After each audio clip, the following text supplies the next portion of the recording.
Along. Good to see you guys here this morning. I feel a little bit like Tony Jones, but please don't throw your chairs at me. But I thought Gary was going to tell us what he's been through.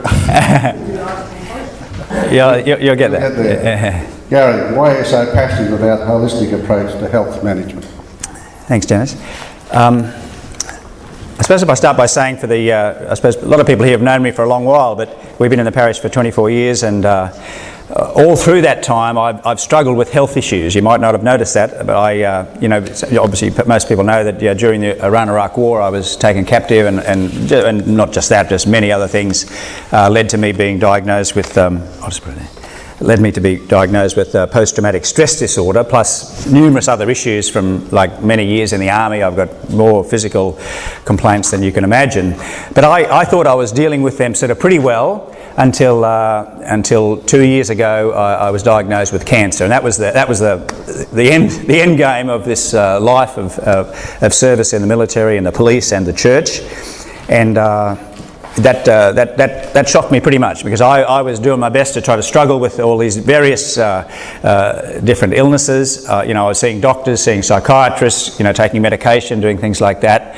But the end game was death. And like just yesterday, another one of my contemporaries just died he was diagnosed with prostate cancer last December, dead yesterday, Even when I got diagnosed with a prostate cancer, people said to me, "Oh, don't worry about that. Everybody gets it. You'll die of something else."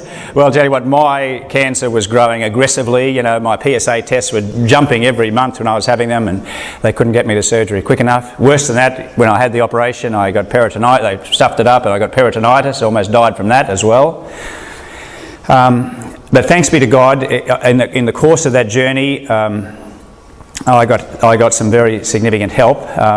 Two people significantly, Rob Vickery there, so came up to me, I think when probably people first heard about that I had the cancer. We had a menCONNECT. What was it? It must have been we were over at, I think you approached me over at, anyway, so some sort of mental live activity, and Rob said he could help me out a little bit, and I started going to see him and doing reflexology and understanding more about holistic health, a whole range of things that, and massage, remedial massage that I hadn't accessed before then. Actually, the same weekend, also Terry Hitsky, people know Terry Hitsky. Terry's got this, he's a sort of homeopath, and he took me in and did a bunch of sort of tests on me and determined that my body was highly acidic, that I had deficiencies in this and that and the other, and put me through a detox sort of type program.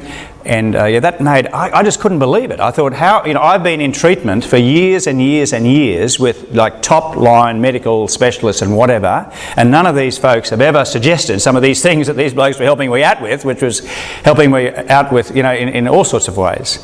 And so where we get to this, and basically we get to the position of that, health is a holistic thing. It seems that some specialists just have their own little category of things that they deal with, and they don't realise that health is, like my physical injuries have impacted upon my mental state. My mental state impacted, on other, whenever I get stressed, my shoulders and that would lock up. Well, I could, but nobody was sort of bringing this all together and helping me to live a healthier lifestyle. I mean, obviously my faith, I'd certainly be dead before now if I didn't have faith. I mean, my faith was sort of keeping me alive as well, but I didn't realise how much my faith could be related to some of these other areas as well. So that's basically why I'm passionate about this, because certainly within the military or the serving and ex-service community, where we're having fellows with serious problems, suicide, premature death, and because they don't know what they don't know, and they don't know how to other ways that they can sort of work on healing themselves. So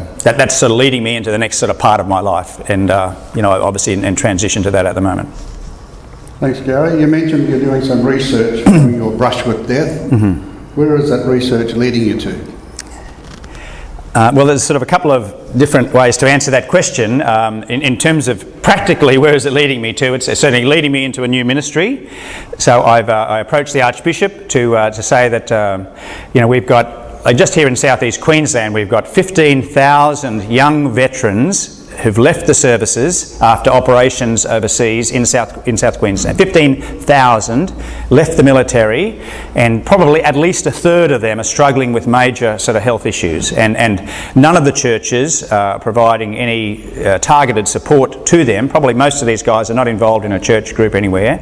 And there are some organisations like RSL and whatever, and I'm not wearing this as an ad today, but I'm after this as a function on for an RSL sort of activity that I'm going to. But so RSL is providing some support through an organisation called Mates for Mates that I've been sort of helping out with as well.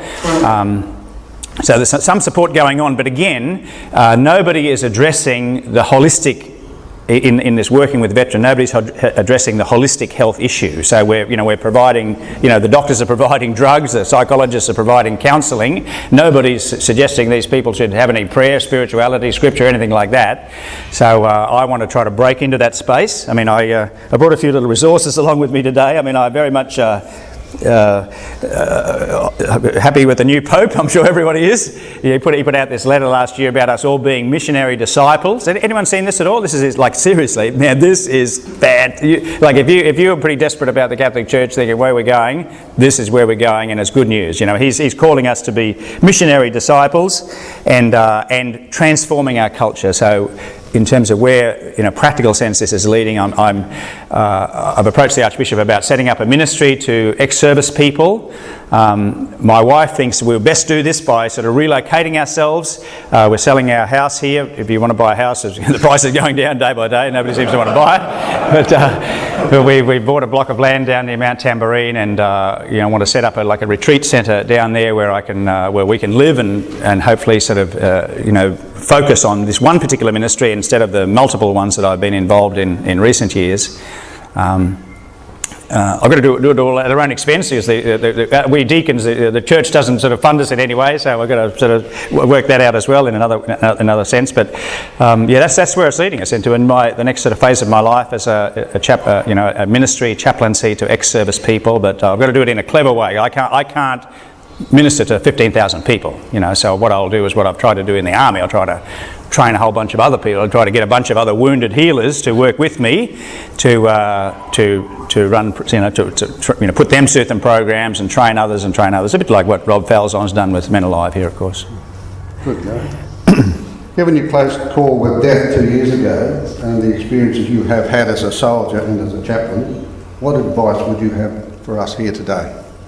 Okay, I suppose in terms of us here today, I mean, definitely I'd be encouraging everyone here to look at their own health in a holistic sense. That we are made up of body, mind, and soul, and we need to be proactively, men particularly, proactively nurturing each of those areas in our lives so that we can live the healthiest life possible.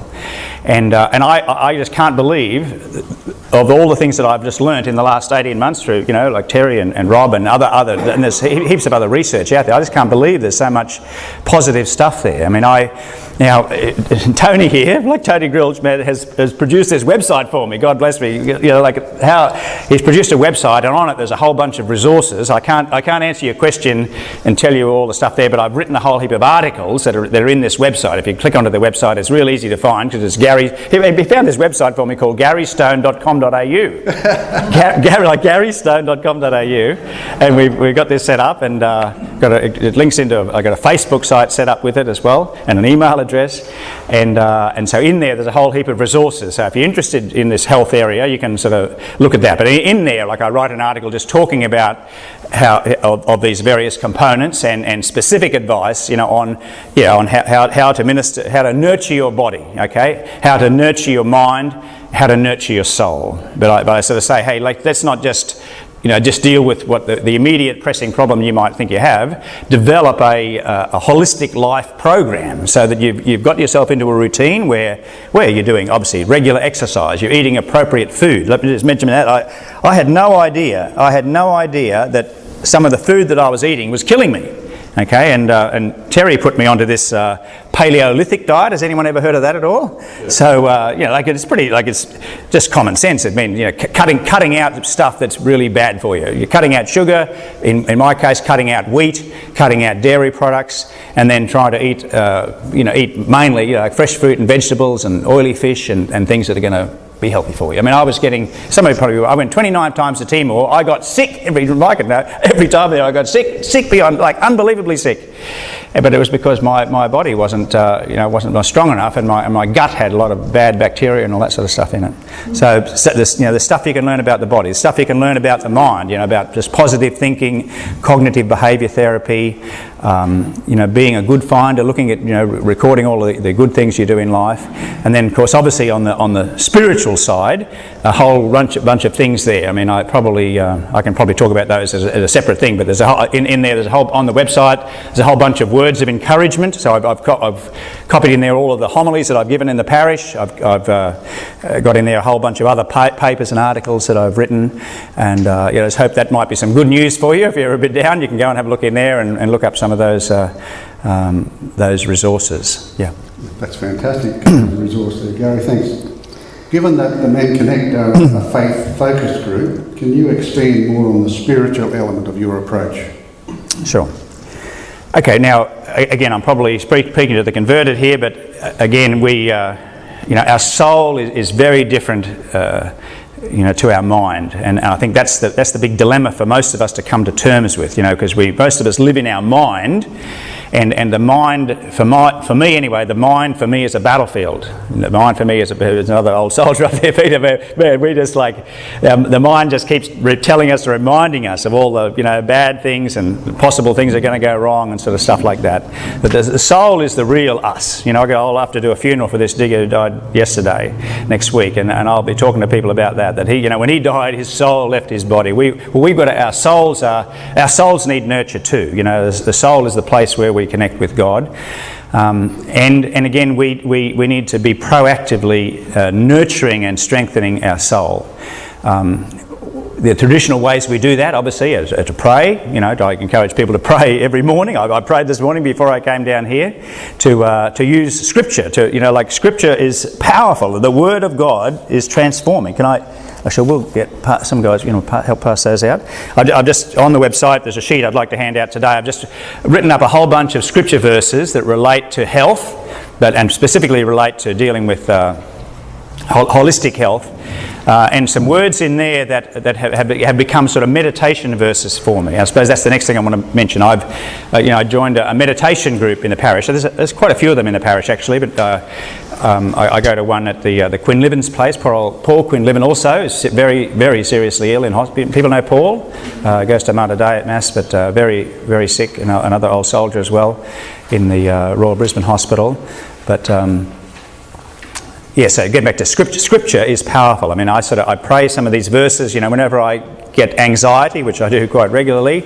You know, Philippians 4:6 comes to mind. Don't worry about anything. Well, I will just sit and meditate. As soon as I get an anxiety attack, I'll start just meditating over that. Don't worry about anything. Don't worry about anything. Has anyone here done meditation at all? If you, a couple of people, I mean, it's just, again, amazing. It can be transformative, but you need some verse or something like that, and the power of God's word is just extraordinary. The Pope talks about it significantly in this book.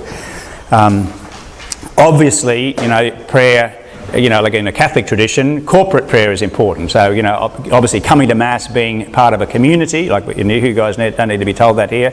You know, we know God normally touches people through human hands. So we need to be, you know, part of a big group. We need to be part of a small group. There's a bunch of guys I've been meeting with here on a Monday night with you know, obviously a menCONNECT group as well. Yeah, so a bunch of things there. I probably can't go into all of them, but they're on the website. Go and check it out.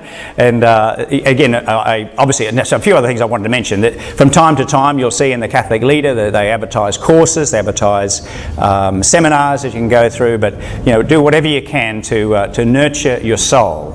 And that, you know, it's like it's the same for the physical side. Of, you know, if you're going to play state of origin football, you're going to do a lot of training to do it. If you want to live the game of life, you want to train yourself up so that when the tough times come, you've developed already the resilience to deal with those sort of situations. But I suppose my closing point in all of this is that the spirituality is very much part of our health.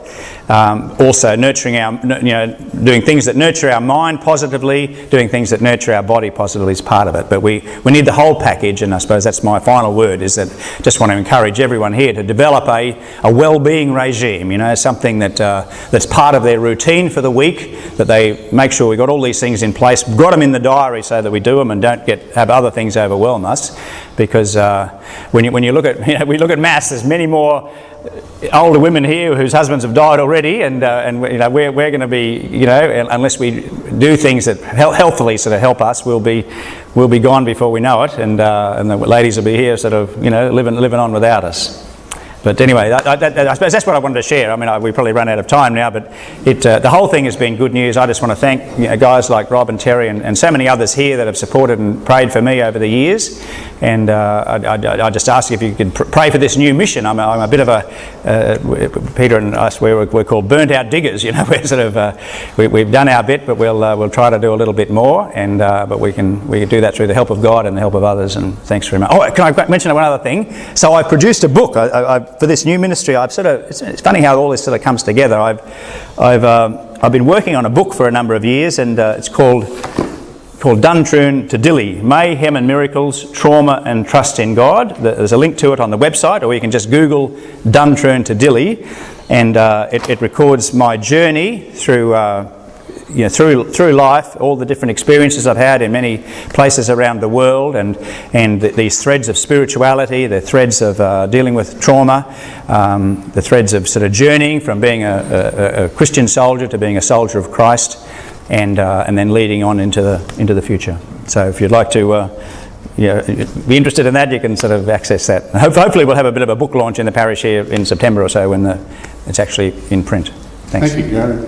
We'll certainly organise a book launch for that. Thank you. Thank you very much for that. What we'll do now is break into small groups of no bigger than 4, and think about what Gary said and distill some of the comments and come up with some questions.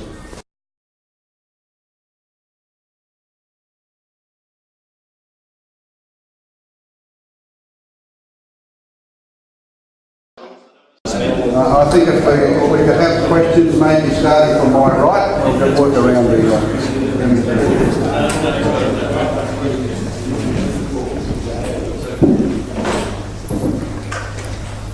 questions of Gary? Gary, you've got seems a great plan on your time. How do you ever say no? That's the toughest thing. How do I say no? The toughest thing. I'll have to be honest. I mean, I find it really hard to say no. That's why my wife wants to take me away from here. Because the bloody phone never stops ringing, and people asking me for issues, to help them out with, and that. So it's really tough. I mean, I manage my diary very well. So I try to book, proactively. I try to book in, time off. Like normally we would normally always have Mondays as our couple time, and go and see a movie together. We book in our holidays well in advance. So when people ring me up, say, "Well, can you do this?" and I say, "Well, I'm already booked in for that day." Even if that day is with my wife or something. So that's it's very difficult. I mean, like particularly in the church, the archdiocese doesn't know what it wants to do about this deacons program. Like they're short of priests. Like they've been brought in a whole bunch of Nigerian and Indian priests and that's we're having mixed results. They don't want to pay for deacons. They don't want, the deacon thing has got to be completely self-funded by the individuals. So, but we're, the needs, are massive and immense. So, so like I said, my wife's answer to it is, well, I'm going to take you away from all of this. So people, they'll have to find our new phone number or whatever. But although the website's probably going to tell them, I suppose. But yeah, good question, Phil. But. That's right. Hopefully she answers the phone. I don't. And she tells him I'm not available. Other questions? Yes. Yeah. Gary, like you've been in the army for a long time. You tell me what a breakfast you've been in the army for something like 45 years. Yes. Yeah. And we're discussing the various aspects of being profiled and entering the army. Sure. The army's all the armed services spend a lot of money virtually analysing and psychoanalysing a lot of individuals to enter the armed services at great length, and they train them and they flog them and putting people in harm's way. At the end of the day, when they come back, how much time do they actually spend with these people, debriefing them, psychologically profiling them to see what sort of assistance they need before they're actually released into the open community? I mean, hence you now have found a niche where it's necessary for you to give them spiritual assistance, but what other assistance are these people getting? And how proactive was the armed services in actually assisting these people to get to people like yourself? Okay, thanks, Richard. It's a good question and a very complex question, a complex answer to that. Formally, like people coming back from operations are debriefed. You fill in a whole heap of questionnaires and whatever, and technically a whole range of support is, to see psychologists, counsellors, a padre, whatever, is available to you. The catch is, if you admit to having a problem, you are likely going to be discharged. Okay, so I had to go through my army service for the last 25 years, keeping a secret within me. Excuse me, but isn't that part of the whole overall problem? That's it. Yeah, that's part of the problem. That's part of the problem. Yeah. So it'll be fascinating when my book comes out and people will realise. I mean, I've struggled with all these issues all this time, and but I've kept soldiering on because I thought that was what I was called to do. But certainly the military's attitude is, if you're not 100% fit, we want you out of here. So guys don't get treatment because they don't want to lose their income and they're uncertain about it. I mean, even though DVA can provide you a bit of a pension, it's not the same. Like there's other sort of complex issues about our identity, and that's where the spiritual side comes in. Our identity, what our purpose in life is. I mean, so we've got like thousands of young 21 and 22-year-old ex-diggers who've been to Afghanistan recently, who are out on the streets now, classified as TPI, totally and permanently incapacitated. Well, what do they do for the rest of their lives? And too many of them get into strife. So it's a complex question. Were you in a position to provide any sort of feedback of your experiences through the centre that you're setting up back to the Defence Force? Yeah, yes, I will, but I can see their position as well. That like they just want and need, the best and healthiest sort of, technically the best and healthiest sort of people, and they also don't want to be hanging on to people that might get even further injured and then risk further compensation claims against them, etc. This is the bizarre thing. Like the defence wants to get rid of you; they want to get rid of you to DVA to look after. So it. Yes, then destroy them. Is that the whole process? Sorry, say that again. It sounds to me like they're picking the very best, putting them in harm's way, and then when they return, abandoning them. Well, they're moving them on. Yeah, moving them on. That's another way of saying abandoning them. Yeah. So what you're telling me is that the amount of debriefing that they get and assistance they get from psychologists, medical personnel, even assisting them to virtually integrate back into society is very limited. So spiritual need for these people as well. Sure. I think that, Richard, I think that's always going to be a complex problem because, I mean, like, again, perhaps as a civilian, you just can't comprehend the stress. Like, I had a warrant officer ring me up yesterday just in tears. He's been a couple of times to Afghanistan and just telling me how he hasn't slept for months. His wife left him, his new partner wants to leave him, and he's, and he started just over the phone just telling me, I said, I'll come in and see you. I just need to talk to someone right now. And he, he's been with people who have been blown up, their legs blown off. He's, just started over the phone just telling me, I was trying to stop this guy bleeding and I just couldn't stop the bleeding and he died and stuff. And I thought, bloody hell. And people like some of the guys in the military, we've been hard at it for the last 50. This is an unprecedented time in Australian history where we've had soldiers at war for 15 years. My son Michael, he spent 8 years deployed. 8 years deployed in all sorts of crises. I mean, so we're this is like a health issue, like a really major health issue, so the government and even the health professionals, they don't sort of comprehend the scale of the problems for some of the blokes that are there. So Australia-wide, let alone the southeast corner of Queensland, is a major issue now. Well, actually, repeat the question. Repeat the question. As they say it, so that we can record it. Sure, okay. More than a third of the Defence Force are recruited from southeast Queensland. We don't know why that's happening. It seems to be exponentially growing. And then more than a third of the Defence Force, after they leave the Army, come and live in South East Queensland. That's one sort of little issue. So it's a high density. Like in our parish here, there would be hundreds of ex-service people. But I tell you what, a lot of these broken diggers, you won't see them at the shops because they don't like going in big crowds. They'll be just sitting at home all the time, and then they'll occasionally, go on trips out the country and stuff like that. So, yeah, it's a very, very complex issue, and I suppose I feel called to get involved in trying to help work it out. Yeah. Another question? We were sort of mulling over, like, obviously the challenges and opportunities in your new ministry, Gary, and obviously we wish you the best with that. And the question is that going forward, how do you expect that you get veterans to come to you? Okay, going forward, the question is going forward, how do I expect veterans to come to me? I won't have any problem with that. Lots of people know me, and now I've got a website, they can get access to me pretty quickly. My problem is going to be how do I get other people to help me to talk to them. There's a sort of like an informal veterans network. There are associations amongst the veterans. And there are some problems with it, as any of us here. When we have a bit of a problem or a weakness in that, we generally don't want to tell other people about it. We don't want to feel as if we're sort of a bit buggered up or whatever. So that is a problem. I mean, I don't actually have problems of people coming and telling me they've got a problem. The problem is I can't help everybody, and I can't. Again, they do need to see doctors. They do need to see psychiatrists. They do need to see counsellors. The problem is getting them to trust in that. So that's a bit of a challenge. There's this organisation called Mates for Mates. They've got a clever little strategy on that. So they're offering all these little adventure activities. Like my son Michael's going to go walk in Kokoda track with them. So he hasn't got any major physical injuries, but he's got a whole bunch of psychological sort of issues he's trying to struggle with. But they advertise, and they've got all these horse riding program and gym in the morning, and so they're trying to get them in with some other little carrot, and then sort of say, well, we can also help you with counselling and stuff. So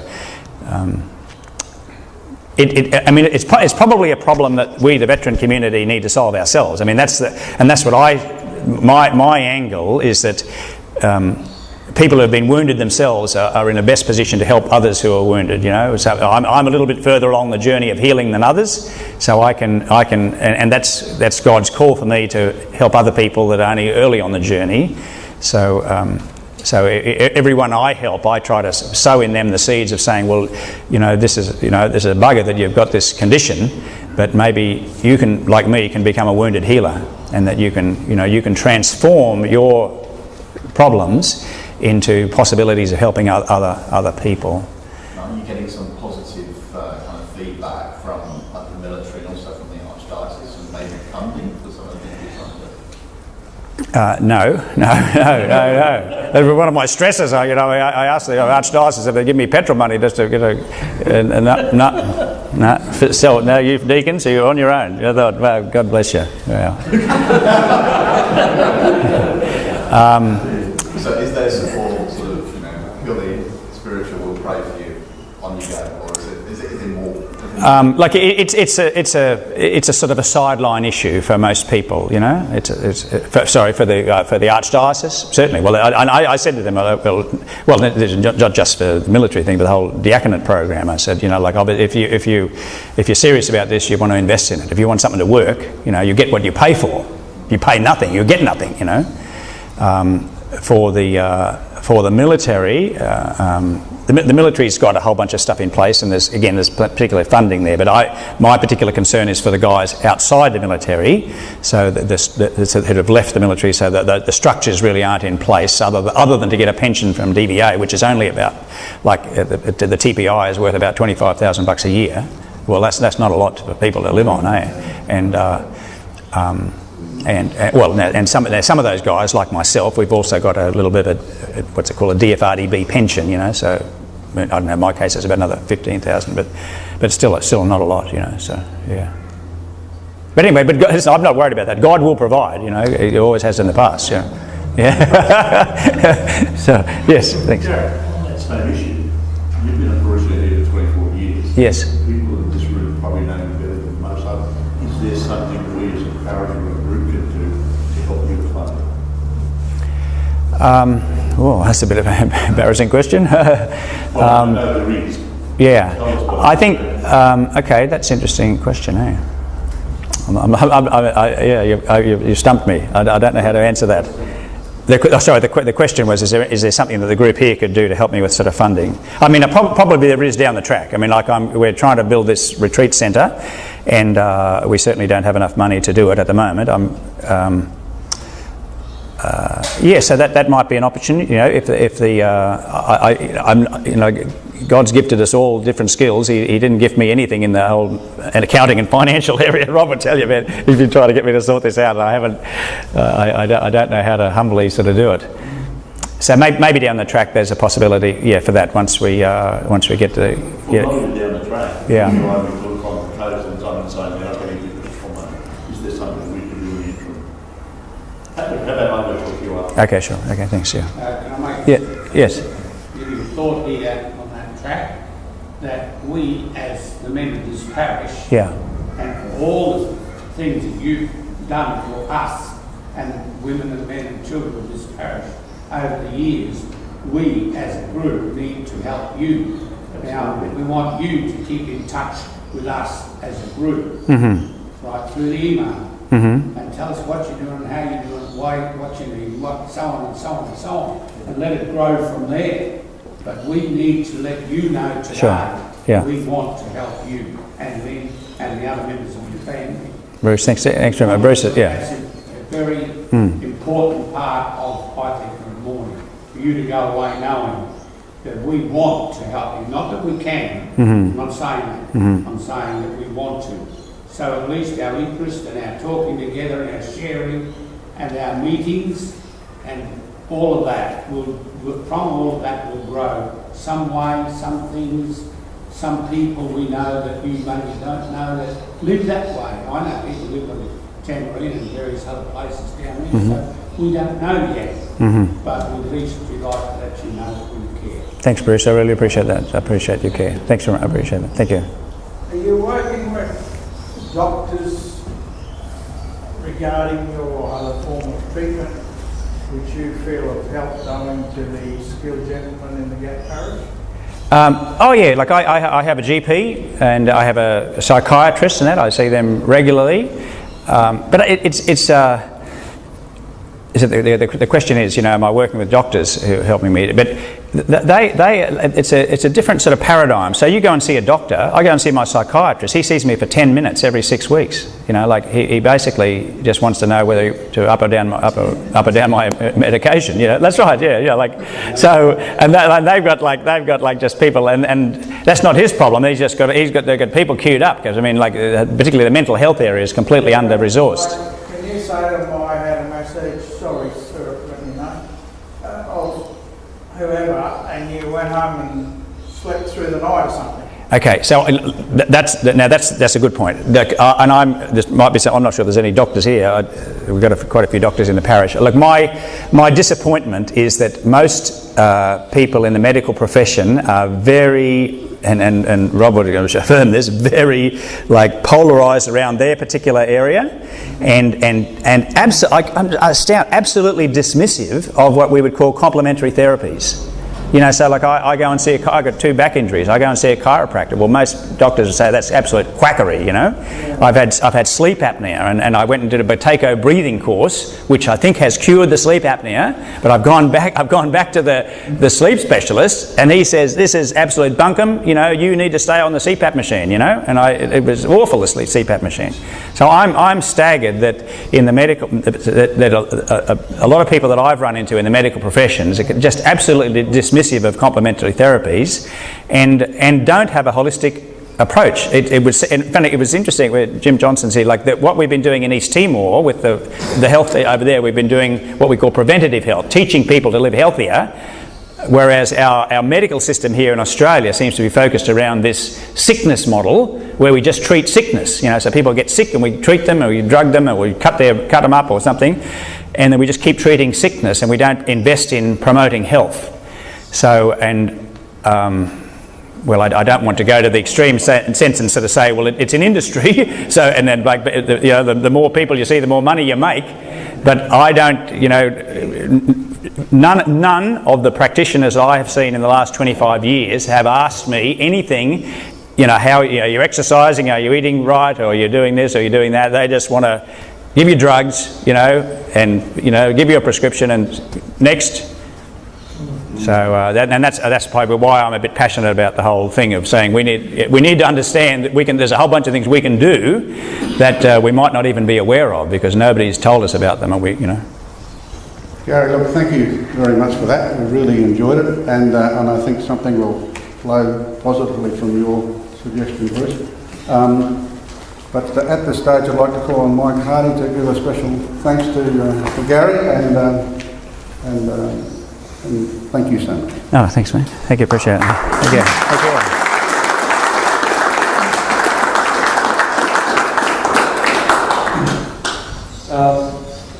Thank you so much, Gary. You've been around the parish for what, 22 years here and there? 24. 24. Yeah. Gary's touched many people's hearts through his homilies, not only ours, but perhaps our wives, partners, kids, and other people. If you knew Gary was going to be preaching, we would try and be there at his particular moments. And it's just not you, Gary, it's the good Lord speaking through you to all of us, and you speak to our heart. We know that. And from our heart to you, we wish you, as Bruce was saying, and Jeff, we wish you in your new ministry every success. And we are really keen to hear how you're going along the way. And we would love to have you back again to tell us how your ministry goes and to give us an opportunity to contribute financially and in any other way towards you. So, gentlemen, put your hands together again and thank you.